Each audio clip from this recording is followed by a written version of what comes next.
आज हम याद करेंगे ऋग्वेद को। ऋग्वेद के पुरोहित हैं होता, जिसने ऋग्वेद लिखा उसका नाम है होता। अब हम देखेंगे ऋग्वेद के ब्राह्मण ग्रंथ, आरण्यक ग्रंथ और उपनिषद ग्रंथ। ये तीनों एक ही नाम है।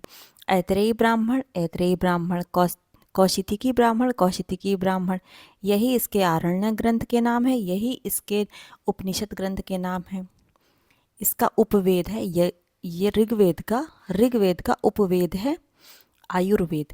ऋग्वेद का उपवेद है आयुर्वेद और उपवेद में वर्णन है चिकित्सा के ज्ञान का। आयुर्वेद से आप चिकित्सा को जोड़ सकते हैं। ऋग्वेद का उपवेद है, उसका विषय है चिकित्सा। जैसे आपने आयुर्वेद औषधियों का ज्ञान उसको, तो फिर आप उस आयुर्वेद से जोड़ सकते हैं चिकित्सा के ज्ञान को। ऋग्वेद के उपवेद में चिकित्सा का ज्ञान है। अब हम देख लेते हैं सामवेद को।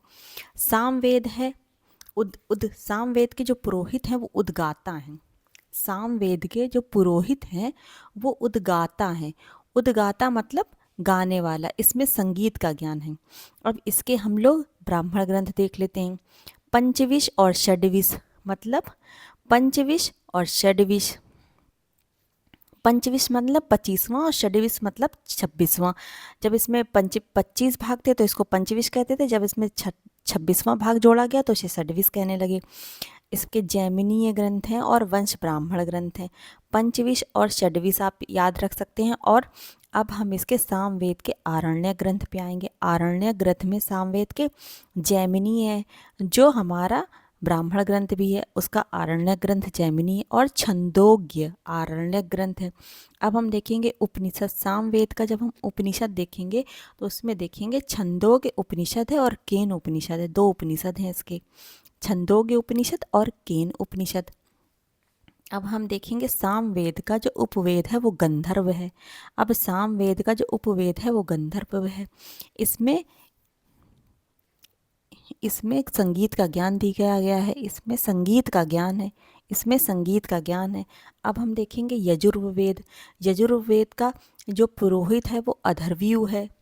यजुर्वेद का जो पुरोहित है वो अथर्वयु है।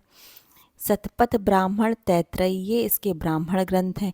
यजुर्वेद के ब्राह्मण ग्रंथ हैं शतपथ और तैतरेयी 2 ब्राह्मण ग्रंथ हैं। यजुर्वेद के आरण्यक ग्रंथ हैं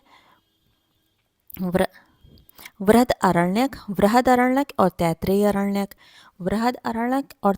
अरण्यक।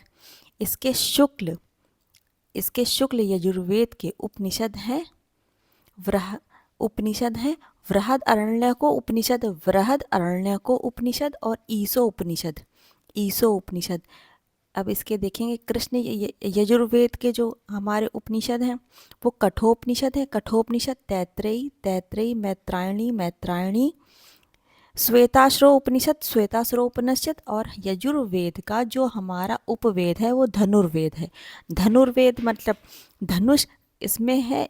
इसके उपवेद का विषय है युद्ध कला का ज्ञान। अब हम देखेंगे अथर्ववेद। अथर्ववेद में क्या है? इसके पुरोहित हैं ब्रह्मा। अथर्ववेद के पुरोहित हैं ब्रह्मा। इसका ब्राह्मण ग्रंथ है गोपद ब्राह्मण ग्रंथ। इसका कोई आरण्य ग्रंथ नहीं है। इसके उपनिषद हैं मांडूक्य उपनिषद, प्रश्नोपनिषद। और इसका जो अथर्ववेद का जो उपवेद है वो शिल्पवेद है। शिल्पवेद मतलब शिल्प की कला का वर्णन।